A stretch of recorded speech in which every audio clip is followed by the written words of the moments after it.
Now, as you guys know, I'm quite a big fan of security on my YouTube channel. I mean, I build a lot of security systems, for example, this one right here, which has like a gazillion, billion, trillion number of possible combinations that all open up this door right here. But the issue is that the security systems are separate from the door itself.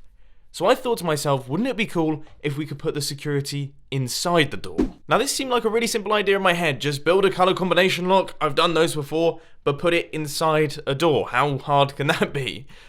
Quite a few hours later, I managed to finish up this thing right here, and it works like a charm.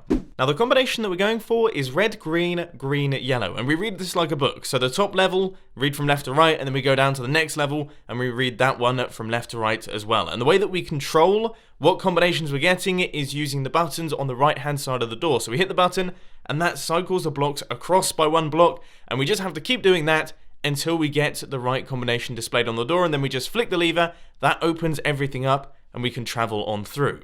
But of course the door will only open if you have the correct combination. That's kind of an important part of this combination lock. Now, there are some extra things that I had to think about with this design that I haven't had to think about with other combination locks before. For example, when the door is open, we need to make sure that these things cannot cycle round. If we can hit these piston feed tapes and they cycle while the door is open, then that's really daft, because of course that will break the entire system. Now the next thing that we have to worry about is timings and things like that, because we need to make sure that this door can close up, and then when we hit the next button, it can then start processing across nice and quickly so that you can use the piston door seamlessly.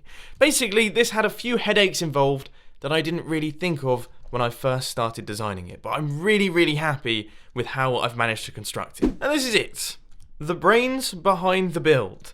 Now, I did set myself a bit of a challenge. I wanted to make sure that the actual circuitry of the piston door, all of the circuits and the piston feed tapes and everything like that, fit within a 4 wide area. And as you can see, I've managed to do that. This area right here is 4 blocks wide. Any of the wall blocks are the circuits for the door, and they are all included in that volume. Then off to this hand side over here, we have got all of the input circuitry. So this is to link up all of the levers and the buttons into the various inputs in the door, because obviously we have the inputs for the top piston feed tapes, which are these two, the inputs for the bottom piston feed tapes, which are these two down here, and then we have the outputs of the AND gate, which checks to see if the combination lock is correct. So there is a lot of things going on in this tiny small space right here, and I'm going to try my best, fingers crossed I can do this, to explain them in a way that kind of makes sense. So basically, this design is made up of 3 different components. We've got the display piston feed tapes, which are these things right here. We've got the memory piston feed tapes, which is this thing down at the bottom, and this thing up at the top, and then we have all of the inputs and outputs. So when we hit this button right here, you can see our display piston feed tape cycles round, but also the memory piston feed tape cycles round as well. Now this thing up at the top here is what tells the system if you have the correct colors, because these don't really do anything. They don't do anything for the design. The redstone doesn't reference them in the slightest. That's just so that you can see where you're at in the combination lock. The thing that tells the redstone mechanism if the combination is correct isn't the colors, it's actually to do with this and this cauldron up at the top here.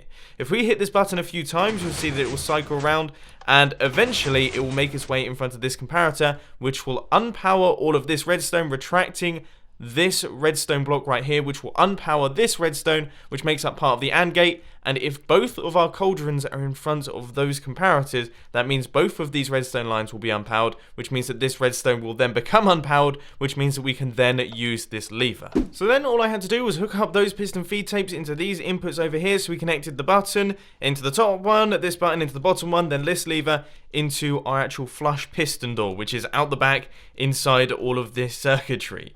Now the only extra thing that we had to do here was create this little circuit, which basically stops any form of inputs from the buttons when our redstone is unpowered. So when our door is open, this redstone will be turned off, which means that these pistons will retract, which means that they cannot connect into the piston feed tapes, which means that they can't cycle around and break up the entire system. It's actually quite simple. There isn't too much going on that's crazy complicated, but it's all happening in a very small space, and all of the circuits that are involved, like piston feed tapes and things like that, are pretty massive. So they take up a huge quantity of area in there, and it was quite tough to fit everything in. But I'm very happy with this. As you can see, this looks like a proper redstone circuit. We've got very few air blocks. It looks absolutely crazy, like some kind of circuit board. And if you do want to check this thing out in a little bit more detail, then I'll put a world download down in the description so that you can mess around with it yourselves. Unfortunately, I'm not going to be doing a tutorial on this one because I think I'd be here all day. But unfortunately, ladies and gents, that is all I've got time for today. I hope you enjoyed this video. If you did, please sure to hit that like button. And if you really loved it, then make sure to subscribe. But thanks for watching, guys. This has been Mumbo, and I'm out. I'll see you later. Also, films. Films are cool. You should check out the video filming channel that I've been doing recently. I quite like it. I think you would too.